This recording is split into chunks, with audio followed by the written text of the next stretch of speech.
Tervetuloa jouluiseen kotikirkkoomme. Tänne oli tänäänkin hyvä tulla. Tämä paikka rauhoittaa. Tänne tullessa me saamme jättää omat ja maailmammekin huolet ja murheet hetkiseksi taivaan Isän käsiin. Ja voimme antaa musiikin, tuoda sydämemme joulun lämpöä ja aitoa joulun sanomaa. Konsertti olkoon samalla lahja teille kaikille, meiltä esiintyjiltä, ja ajatuksissa tietysti erityisesti perheemme ja läheisemme.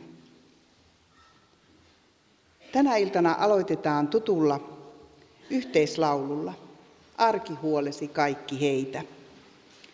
Ja meitä säästävät kaustislaiset mestaripelimannit Ritva Talvitie, Mauno Järvelä, Kimmo Anttila, Asko Hannikoski, Timo Valo ja Toni Uusitalo. Tähän levottomaan maailman aikaan saamme kuulla myös ukrainalaisen joululaulun. Esiintyjinä on kaustislaisia ukrainalaisia. Laulun keskeinen sanoma on: iloitse, oi iloitse maa, Jumalan poika on syntynyt. Hän tuo meille lohdutusta, onnea ja terveyttä. Tämän jälkeen joulumuisteloita lapsuuden jouluajalta kertoo Greetta-Liisa Kiepsa-Timonen. Kuoromme on valmistautunut tähän iltaan 3 tutulla joululaululla. Mukana on myös Kaustisen mieslaulajat, jotka tänä vuonna juhlivat kuoronsa 60-vuotispäivää. Molemmat kuorot harjoittelevat Hannu Ilmolahden johdolla. Ja kuten joskus ennenkin olen todennut, niin kyllä hän tällä ammattitaitoisella ja kannustavalla ja humoristisella otteellaan saa meidät välillä jopa ylittämään itsemme. Se on aika paljon sanottu. Mutta odottamattomia asioita tapahtuu. Hannu Ilmolahti on tänään estynyt saapumasta konserttiin loukkaantumisen vuoksi. Tämä sattui eilen. Mutta olemme kuitenkin saaneet hänen sijaisekseen taitavan ja meille täällä Kaustisella ennestäänkin tutun Minna-Leena Lahden. Harjoiteltiin tuossa hetki sitten hänen kanssaan seurakuntatalolla. Kuorolaulu ja kuorossa laulaminen on viikoittainen kohokohta ja joukkoomme kokoontuu tuolla Kansantaiteen keskuksessa maanantaisin. Ja ihan pienenä vinkkinä voin sanoa, että sinne kuoroon on lisääkin väkeä tervetullutta. Puheen tänä iltana kuulemme kirkkoherraltamme Veli-Pekka Harjulta. Ja sitten me ollaan saatu vieraitakin tänne tänä iltana. Seppo Tastula ja Tapio Hirvi Kannuksesta, vaikka Seppoa on vaikea vieraana pitää, niin tiukasti ne hänenkin juurensa tuolla Tastulan kylällä ovat. He esittävät meille 3 laulua ja säästyksessä on mielenkiintoista sellon ja harmonin yhteissointi. Kuunnellaan tarkasti sitten. Joulurunoja, jouluyö ja jouluajatuksia lausuu meille sisko Hillevi Puusaari. Ja hänen jälkeensä sitten kuullaan vielä mieslaulajia ja heitä säestää osassa laulua Outi Kangas. Konsta Jylhän laulu Joulun aatto nyt saa, mestaripelimanien esittämänä, kuuluu varmasti aitona ja alkuperäisenä olennaisesti tähän kaustislaiseen konserttiin. Ja ilta päättyy yhteislaululla Maa on niin kaunis. Jo tässä vaiheessa haluan kiittää teitä kaikkia, jotka olette lupautuneet tänne tänä iltana esiintyjiksi. Tämä konsertti on muodostunut osaksi joulun odotustamme ja haluan myös sanoa seurakunnalle lämpimät kiitokset yhteistyöstä. Kaustisen yhdistyksellämme on seurakunnan suuntaan lämpimät ja läheiset suhteet ja me tehdään paljon myös muunlaista yhteistyötä. Suuri kiitos myös teille yleisö, jotka teette tästä illasta juhlaillan. Osa teistä on tullut kaukaakin pitkän matkan takaa ja nyt näissä vaihtuvissa säissä, niin se on tosi hieno saavutus. Mutta kaikille teille haluan jo tässä vaiheessa myöskin toivottaa siunausta joulun aikaanne ja rauhallista, hyvän mielen joulun odotusta.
Saa nähdä, miten minun käy.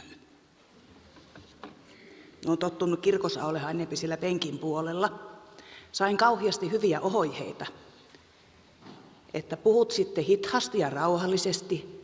Sehän menee hirveän hyvin tämmöiseltä, kun sanot aina, että puhun tiihän niin kuin nikulaiset. Mutta mä panin paperille vähän ylös, että muistaisin, kun tässä rupeaa olemaan tätä ikää niin paljon, että vanhuuden myötä on tullut kaikenlaista. Menin Facebookiinkin vanhoilla päivilläni, vaikka vuosikymmenet sanoi, että ei ikäpäivänä. Ei ollenkaan hassumpi kokemus. Eniten minua on kiinnostanut se kassoisseryhmä, kun tykkään puhua kaustisen murteella. Ja siellä on törmännyt semmoisiin sanhoin, joita en ole muistanut tai tullut käyttäneeksi iankaikkisuuksiin. Tuo ryhmä on töytänyt useasti eteenpäin omiakin ajatuksia ja heittänyt mieleen kaikenlaista omaan lapsuuteen liittyvää. Niin kuin tuo joulukin nyt. Ensimmäistä kertaa mulle tuli joulumieleen lapsena aina siinä vaiheessa syksyllä, kun äiti pisti hakemaan alipellosta, sieltä ainoasta männystä, muutaman oksan, porstuan pöydälle vaasiin. Kesäkukat oli kuura viennyt, mutta jotain väheriäistä piti vähän olla. Ja sitten lähdettiin Matonevalle, noutahan kuusenhakoja porthaa eteen. Joku laittoi ison turphan, mutta meillä oli aina hakoja. Miehet ne yleensä toi särkkisestä heinäkuorman päällä, mutta ei aikonutkaan joka kerta muistaa. Haot haisi hyvälle ja silloin tuli ajatus tulevasta joulusta. Sitähän jännitettiin aina ankarasti etukäteen jo. Ja äiti oli käynyt kirkolla emännän tilillä ja sen yleensä tiesi siitä, että kun se tuli kirkolta, niin se suoraan porstosta tryykäski vintille, vaateylikamariin. Sinne se pruukas piilottaa joulupaketteja, miesten franelipaitoja ja housujen välheihin laatikoihin, mutta kyllä minä ne aika monesti sieltä löysin. Sitten piti tietenkin vähän heiluttaa sitä pakettia ja painella sormella, että kova onko vai pehmeä, isoko vai pieni, eikä nimiä päällä. Sekös minua riipo. Ankarasti teki mieli kurkistaa paperin reunasta, mutta en minä tohtinut, siitä olisi jäänyt kiinni.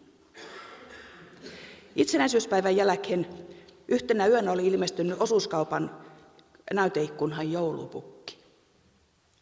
Siellä se istui harmaa sarkatakki päällä ja huopasaappat jalassa, päässä karvalakki ja naama vähän outo. Siinä iässä sitä ei vielä naamariksi tunnistanut. Pukin ympärillä oli muutama lahjapaketti ja pari lelua. Sitä käytiin iltaisin katsomassa kaupan kartanolla. Sisälle ei olisi tohtinut yksin millään mennä, vaikka olisi ovi ollut auki. Kun ei kumminkaan ollut ihan varmaa, että onko se pukki sittenkin elävä. Kun olevinhan se jotenkin niin kuin se olisi katsonut suoraan minua. Jouluennen äiti ja isommat siskot keitti rasvarinkeleitä ja leipo, siirappikakkuja, leipää ja limppuja. Jos oli soimiailma, leipomus tehtiin tuphan Edellisenä iltana tehtiin pusko suurhen ruskeaksi maalatun purtilhon. Siellä se puluputti hiljakseen seuraavan aamuun. Sitten lisättiin jauhoja, annettiin vielä tekeentyä ja lopuksi ruvettiin leipohan. Jos ilma oli kylmempi, leipominen tapahtui ovikamarissa. Sen sai paremmin lämpimäksi kuin suuren tuvan ja leivät nousi komiasti. Ja voi kuinka hyvälle haisi limpputaikinan anikset ja fenkoolit, joita äiti hellapuulla kopotteli rikki hantuukin nurkassa takkakivellä. Leivät nousi pitkällä leipälauralla, josta ne sitten nostettiin tuvan suuren leivinunhin paistuhan ja valmiina voirettiin siirappiveellä. Koko tupa haisi hyvälle. Ja lopuksi kuumhan uunhin lykättiin se suuri peltinen formu, jossa oli aitasta suolasaavista haettuja sialluita. Siinä kohdassa minua aina vähän välillä suretti, kun minä olisin tahtonut pitää sen kesällä Forspakasta nouretun porshaan elossa. Ne oli sitten mielhuisia ja viishaita elukoita ja aina meillä niillä oli nimi. Tulivat ketanpalakille kyhynnytettäväksi hetkomentin navethaan. Mutta oli se paistunut sianlihakin kyllä aika hyvän makusta. Etenkin kun siihen rasvan kasteli leipää ja krapsi luista sitä kuorettunutta pintaa. Kinkkuhan paistettiin vasta aattoa vasten yöllä. Kuusta ei tuotu tuphan ennen kuin aattona. Se naulattiin vähän latvasti kiinni ortheen, että pysyi paremmin pystössä. Isällä tahtoi tulla siinä vaiheessa kritiikki päälle ja ylhäänsä se huomasi jonkun harvemman kohan. Ei muuta kuin navarilla runko reikä ja siihen tuikattiin täydennysoksa, joka taas otettiin siitä palasta, joka sahattiin liika pitkästä kuusesta pois. Tuvasa. Vaimoväki oli heti tyytyväisiä, kun justiin päästiin laasemasta neulasia ja lastuja, oli kerran siivottu. Sai ne meidän pojat kerran päähänsä tuoda vornaan sen meidän hevosenkin tuphaan aattoaamuna kuustakassohan. Vorna sai leipää ja sokeria. Äiti ei sillekään hirviästi hurrannut, varsinkaan kun hevosella oli tietenkin talavella hokkikengät. No, kuusi oli paikalhan, paremmat matut puhtaalla laattialla ja piirongin päälle silitetty se tuuki, jossa on joulukelloja. Soffan päälle seinälle laitettiin nastoilla aina se sama taulu, jossa ajetaan reellä joulukirkkoon, ja rarion viereen toinen taulu, jossa Itämaan tietäjät tulee kassohan Jeesuslasta. Kummankin nurkista näki, että monta vuotta oli nastoja käytetty, ja seinäpaperissa oli valmiit reijät. Tuvan pitkälle pöydälle tellättiin vielä messinkinen kynttiläjalaka. Vähän vino, mutta ajo asiansa. Niin ja himmeli. Melkein unohin sen suuren ja monikerroksisen himmelin, joka kesäaikana rippui vintillä isoylituan orressa ja jouluksi kannettiin varovasti tuphan ja ripustettiin pöydän päälle kathon. Sen alaosassa oli vielä punaisesta kartongista lintu, jolla oli silkkipaperista leikatut koristeelliset siivet. Oli oma manoverinsa saada himmeli ehjänä vintinrappuja alas ja kiinni korkihan kathon ja vielä sillä, että se siellä varmasti pysyi.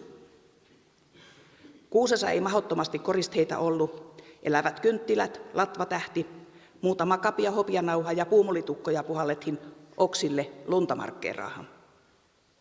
Mutta yhtenäpä jouluna oli oikein klasipalloja, täysi tusina. Anna-Liisa oli töissä pormestarinkarun maitokaupassa Kokkolassa ja oli ne kaupungista ostanut. Punaisia, keltaisia, veheriäisiä ja kullanvärisiä, kaikissa punaiset nauhat. Hän niitä sitten esitteli, nosti oikein tällä korkealle, kun oli koonnut kaikki nauhat sormiensa väliin ja räts. Koko hoito putosi maahan. Vain 2 jäi ehjiksi, 1 iso punainen ja pieni keltainen. Voi kuinka meitä harmitti, taisi itkukin päästä. Taannoin Facebookissa muisteltiin joulupukkia kuusijuhla-asioita, että kuka oli milloinkin ollut pukkina koululla ja kylällä kiertämässä ja mitä saatiin lahjaksi pukilta, joka tuli yleensä vasta siinä vaiheessa, kun kaikki ohjelma oli jo esitetty ja enkeli taivaankin veisattu viimeistä säkeistyä myören. Koulussahan lahjana oli aina se vakio, ruskea paperipussi, joka piti sisällään omenan, nisuäijän ja pari siirappikakkua. Vaikka sitä vanhempana jo vähän osasi odottaakin, niin sittenkin se oli yhtä jännää. Ja ostonisussa siinä oli ihan oma arominsa. Sitä kun sai aika harvoin, niin se oli sitten sitäkin makiamman makusta. Muistatteko milloin huomasitte, että pukissa oli jotain filunkia? Oisinko ollut hätinä alakoululainen, kun ymmärsin tuon pukkiasian todellisuuden? Pukithan oli siihen maailman aikaan rumia, kovaäänisiä, mustaruskeissa nurinkäännetyissä lammasturkeissa ja karvalakeissa kulkevia, aika keltrusia. Vyötärheillä oli narulle käytetty lehmänkello ja naamalla naamari, ruma sekiko mikä ja joskus vähän retunenkin. Ne kiersi pitkin kylää, Kuorikosken päässä oli omansa ja meillä Nikulan päässä omat. Yleensä niitä oli 2. Meidän taloko oli siinä keskellä. Saattoi kello kovinkin käydä 9 ennen kuin porstuassa kolisi. Voi kuinka pitkä ilta se oli odottaa. Minä kiersin 2 kamarin väliä. Nurkkakamarin lasista piti vaharata, valot tietenkin sammutettuna, että tuleeko ne nyypakalta käsin. Ja ovikamarin lasista taas näki Kaalelle ja Lempiälälle päin, että jos ne olisi tullutkin sieltä. No sitten ne oli tuvassa vihdosta viimein ja rupesivat jakamaan paketteja siinä takaneessa. Ei ollut lahjoja säkkikaupalla niin kuin nykyisten, 2 pakettia kullekin. Franellikerrasto tuli joka miehelle, ihan samannäköisiä, mitä äiti oli iltaisin kamarissa ommellut sillä veheriäisellä ladakonhelhan alasveretyn lampunvalossa. Villasakkia saatiin kans, miehille harmaita, vaimoväelle oli varrissa värilliset rannut. Joskus tuli oikein kaupan kerrasto tai alushame. Ja jos oikein kävi hyvä tuuri, oli mulle nuorimmaiselle littanansa joulupussissa muutama kiiltokuva ja lippusuklaalevy. Toisinhan jopa Pekka-kortit. Kyllä oli Amerikkaa. Siinä kun viimeisiä paketteja jaettiin, miten mulla sattukin silmiin sen piremmän pukin leukaperät, jotka sopivasti näkyi naamari ja turkinkauluksen välistä. Yhtäkkiä tajusin, että sillä oli kraatarieron leuka. Ja äänikin. Ja se toinen käännästi justhin sillä kun Kyrölän Heino. Vieläkin muistan sen järjettömän pettymyksen. Minä olin vihainen, oikein silmissä säkeni, kun ymmärsin, että koko pukkijuttu oli täyttä humpuukia. Ne oli oman kylän poikia molemmat. Itketti ja suututti. Jouluaatto oli pilalla, ja kun pukit lähti, pätkäsin ailaa päähän just saamallani korjalla muovisella sinisellä klanetilla niin, että kielilauta irtos. Eikä sillä sitten tietenkään voi ikään enää soittaa. Se oli surkia aatto. Koko joulupäiväkin meni vähän pilalle. Kirkonmenojen jälkeen siihen aikaan ei tietenkään missään saanut käydä, se oli ankarasti kielletty. Kotona oltiin ja hiljaa leikittiin. Vanhemmat koitti makoilla ja levähtää. Jotenkin sitä sai aikansa kuluhan, vaikka olisi mieli tehnyt kassohan naapurhein, mitä kaverit oli saanut lahjaksi. Mutta ei puhettakaan, piti odottaa taffanhin. Ja se pukkikin asia vähän vielä karvasteli mieltä. Olisi tehnyt mieli kysyä siitäkin kaverilta, että tiesittekö te, miten asia on? No Jussin päivänä sitten lähdettiin isä ja äitin kanssa Haavistoon, äitin kotia joulukylään. Parhaiten mulle on jäänyt mieleen se kerta, kun mentiin hevosella Hannisen kautta. Keltamusta reki otettiin tallinportista ja vorna valjastettiin ethen. Rekhen ensiksi alle olokia ja heiniä, sitten päälle loimi ja peitoksi vielä toiset veltit. Mummun punaruutunen villainen iso huivi hartioille ja sitten mentiin. Emman kohdalta käännyttiin Matonevalle, siitä Sortolaakohen, Ylisärkkisen ja siitä Fiunikankalle. Isä sai yhtäkkiä päänsä ruveta laulahan. Eikä siinä mitään, isä soittoi ja lauloi useasti. Se oli ihan tavallista, mutta ne sanat. Lähdetäänkös marjaahan, karhu kai on poissa. Häntei pitkään aikaahan nähty ole konnuillaan, metsiseikä soilla. Multa pääsi itku, kun säikähin niin. Aatella, jos siellä keskellä messää nyt karhu kuulee, kun isä laulaa, tulee ja syö meidät. Nykin isää turkinhiasta ja koitin saada sitä lopettamaan, mutta se vain nauro ja laulo koko laulu alusta loppuun. Ei sitä karhuakaan kyllä näkynyt. Matka jatkui ja kohta oltiin Hanhisessa, missä joidenkin talojen klaseista näkyy valoja. Silloin ei ruukattu kartanolle laittaa vielä mitään joulusta. Ja sisällä kuusisalkun oli elävät kynttilät, joita ei koko aikaa poltettu. Piti vahtia, ettei tule tulipalua. Hannisesta käännyttiin sitten isommalle tielle, joka johti Jäneslampin ohi Pirttiniemhen, sieltä Haaviston ja viimein oltiin jyrkän törmän jälkeen Lilsuntissa mummulla. Mummulla, jota sanottiin aamuksi, oli aina paljon väkiä. Se asui Martti-poikansa perheen kanssa ja useimmiten oli koolla toistakymmentä henkiä. Kuusessa oli pitkät lippunauhat, jossa oli kaiken maailman lippuja. Niitä me lapset sitten katsottiin ja arvuutettiin, että minkä maan lippu on tuoki. Takassa oli valakia, oli lämmintä, kerrottiin juttuja ja naurettiin paljon. Välikylän pikkutytöt Marianne ja Maarit oli hyviä laulahan ja lausuhan. Niitä oli lysti kuunnella. Käsi kädessä ne seisoi takkakivellä ja päästeli tulehan. Minä hiihtelen hankia hiljakseen, minä hiihtelen siskojen kanssa. Koti tuolla se vilkkui kultainen, tuli taasen on takassansa. Jossain vaiheessa aamu kaivo Piironginloorasta pussin, jossa oli meille lapsille anispastille ja niitä, jos on toinen puoli valkoinen ja toinen vaaleanpunainen. Sen maku säilyi kauan suussa. Paluumatkalla poikettiin vielä Hellin ja Hermannin tuvalla Haaviston sillan kuphessa.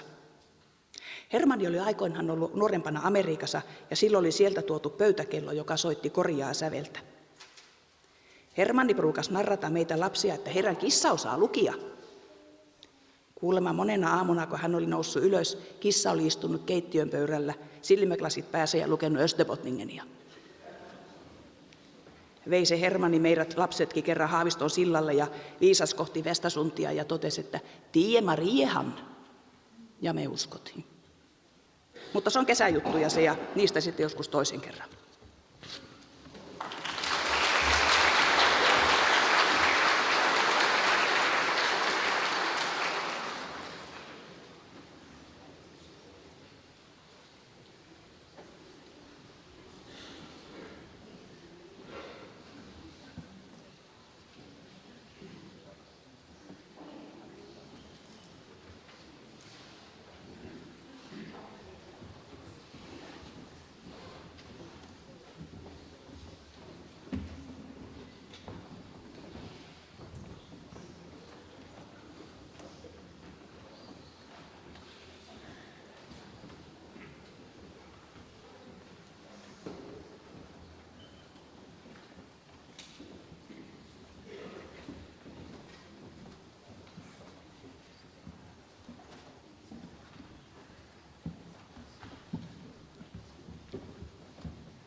Oikein hyvää iltaa munkin puolesta.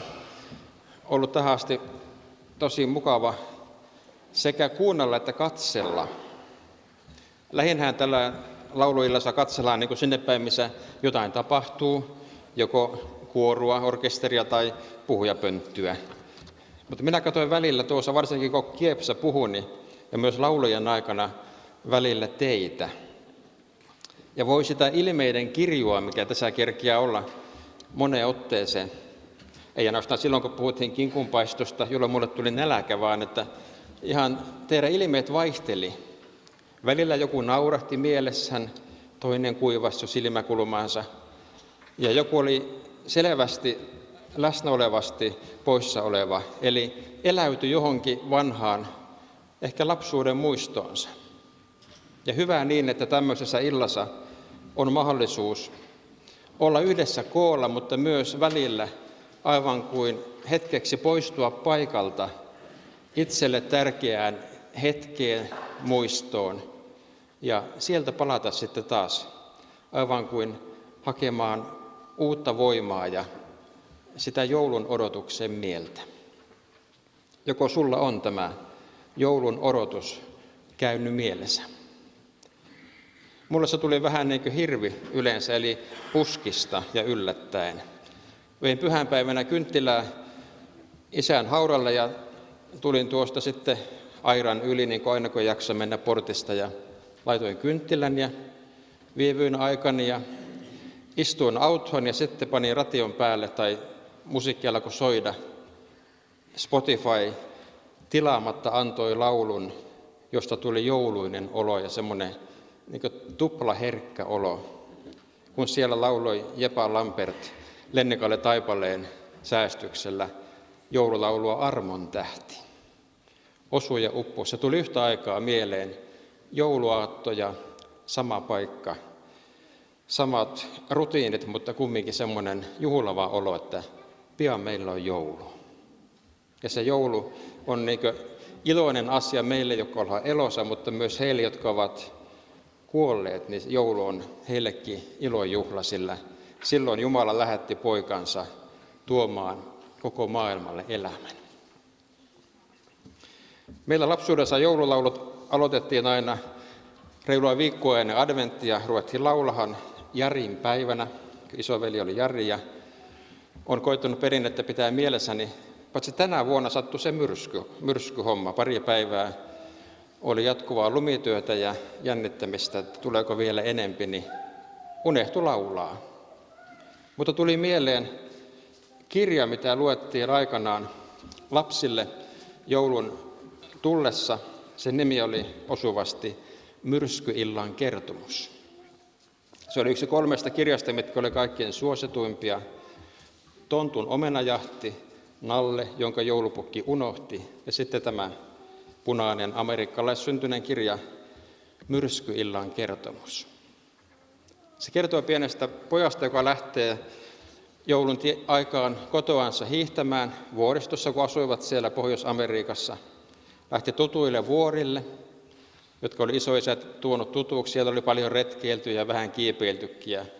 Pieni poika osasi liikkua siellä ja lähti tietysti liian kauas, kun oli puhe. Ja ilma oli hyvä, kunnes se oli huono. Tuli ikävä äitiä, tuli nälkä. Sukset vain meni eteenpäin ja viimeinen poika sitten muisti, että olisiko seuraava laakso se, missä isoisä tapasi asua, onko se tuo vai onko seuraava, en tiedä. Jatko matkaansa, tuli sumua, lumisadetta ja viimein hän laski sitten yhteen laaksoon ja hädissään ja päätyi sitten tarpomisen jälkeen yhden talon pihaan, missä oli vihainen koira, mutta ystävällinen isäntäväki.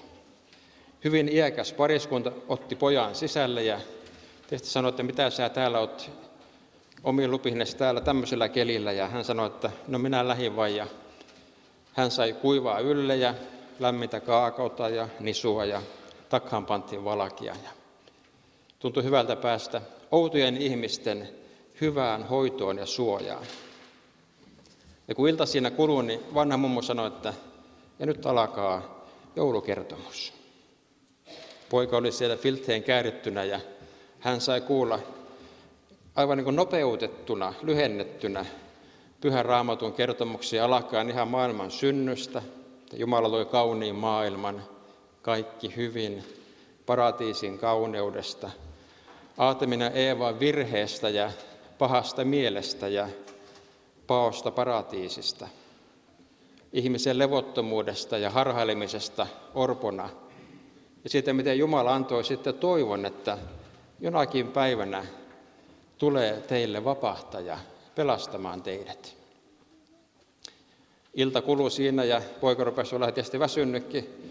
Vanha mummo kertoi vain näitä kertomuksia ja pojan jännittynyt olo laukesi. Hän oli hyvillä mielillä siinä vieraan ihmisen kainalossa. Ja mummo pääsi siihen kohtaan, missä kerrottiin, että enkeli sanoi, teille on syntynyt vapahtaja. Ja jatkoi, että se tarkoitti sitä, että jotkut olivat pulassa. Eli kaikki ihmiset olivat pulassa ennen Jeesuksen tuloa. Mutta hän tuli tuomaan rauhan, ilon ja toivon ja antamaan ihmisten kaikki synnit anteeksi. Poika kuunteli näitä vanhan mummon kertomuksia ja aikanaan nukahti rauhallisesti.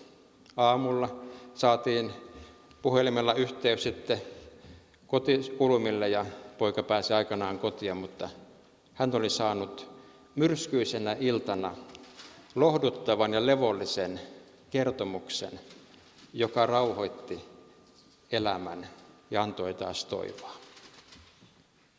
Noita myrskyisiä iltoja tulee myös mulloin, kuin Pekka Pouta etukäteen ennustaa. Niitä voi tulla ihan milloin vaan. Niitä voi tulla silloin, kun on töissä liikaa painetta, tai kun sitä työtä ei vain löydy, vaikka hakisin. Sitä voi tulla silloin, kun on nivelet vaihdettu ja käyty kuntoutuksessa, mutta elämä ei vain jotenkin ota onnistuakseen.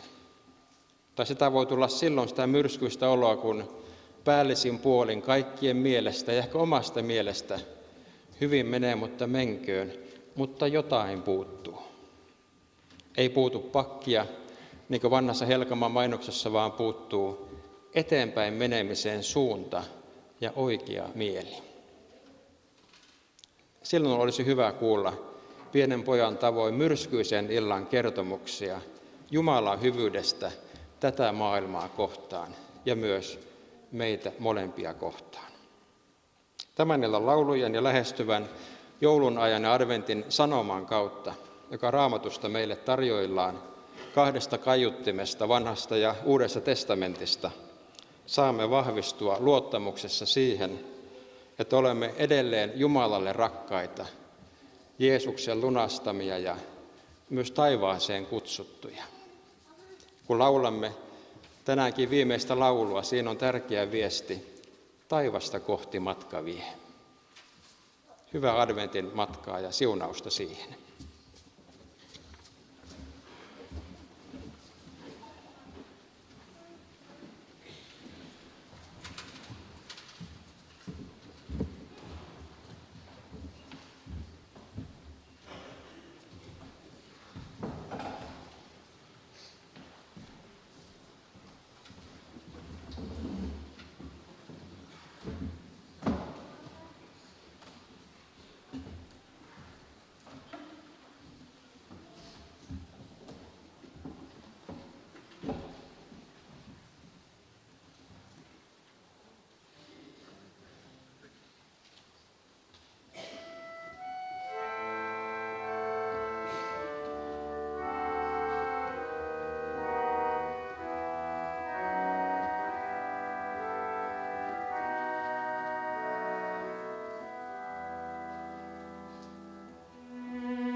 ensimmäinen runo on Inkeri Hytösen Jouluyö. Maalaan taulun, sivellin tekee taivaan kaaren. Kirkas tähti taivas, yksi tähti, kirkkaampi muita. Tähti taivaan alla kulkee Joosef ja Maria kohti Betlehemiä, ja matka jatkuu. Taival on pitkä ja raskas lasta odottavalle Marialle. Taulu laajenee, sivellin maalaa majatalon, jonne uupuneet saapuvat. Mutta majatalossa ei ole tilaa. Talliin, eläinten suojaan he majoittuvat. Kohta Marian hetki koittaa. Hän synnyttää lapsen, kapaloi vastasyntyneen, asettaen hänet seimeen. Tauluun piirtyy pimeä yön hetki. Paimenet kedolla, kaitsemassa lampaitaan. Enkeli ilmestyy heille. He pelästyvät. Älkää peljätkö. Ilon suuren ilmoitan teille. On syntynyt vapahtaja, Jeesus lapsi. Löydätte hänet seimestä makaamassa. Paimenet kiiruhtavat iloiten Jeesus lapsen seimen äärelle. Kuulen laulua. Enkerkuolo raulaa, ylistäen Jumalaa. Nyt Jumalalle kunnia, kun antoi ainon poikansa. Sivellin pysähtyy. Olen tehnyt matkan, joulun lahjan. Olithan mukana kanssani.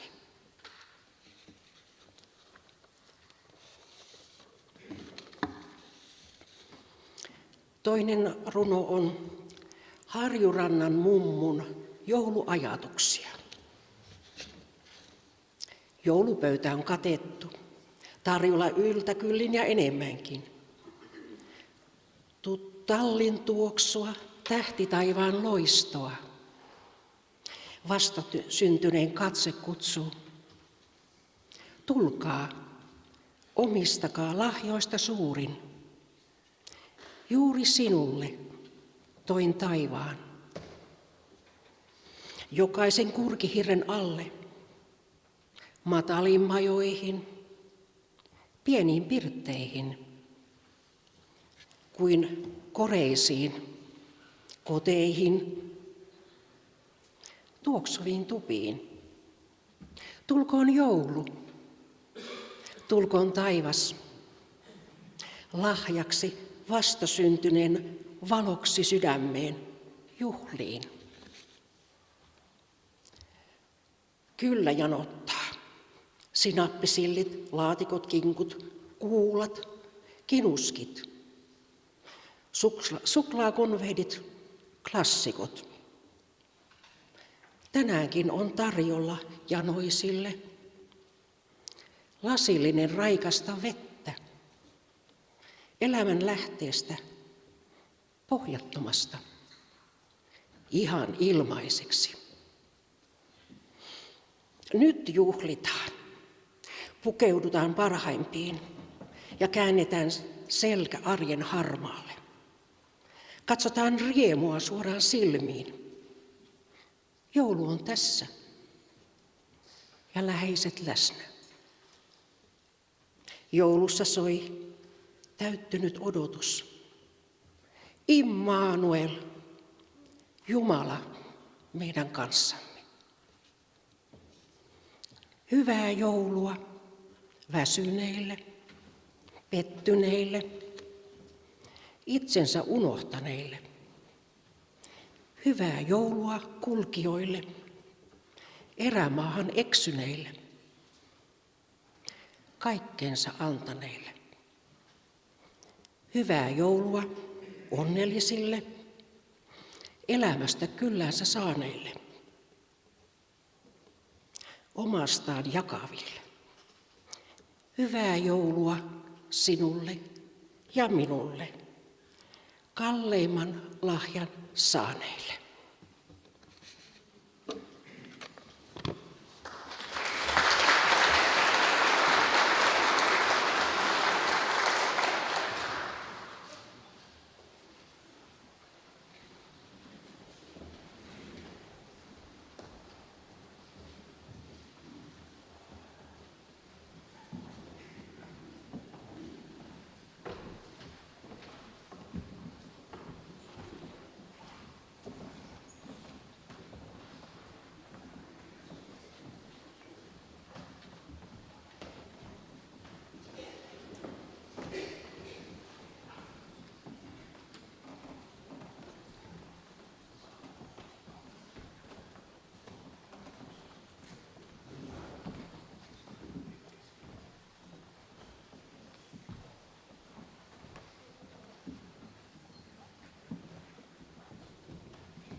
In good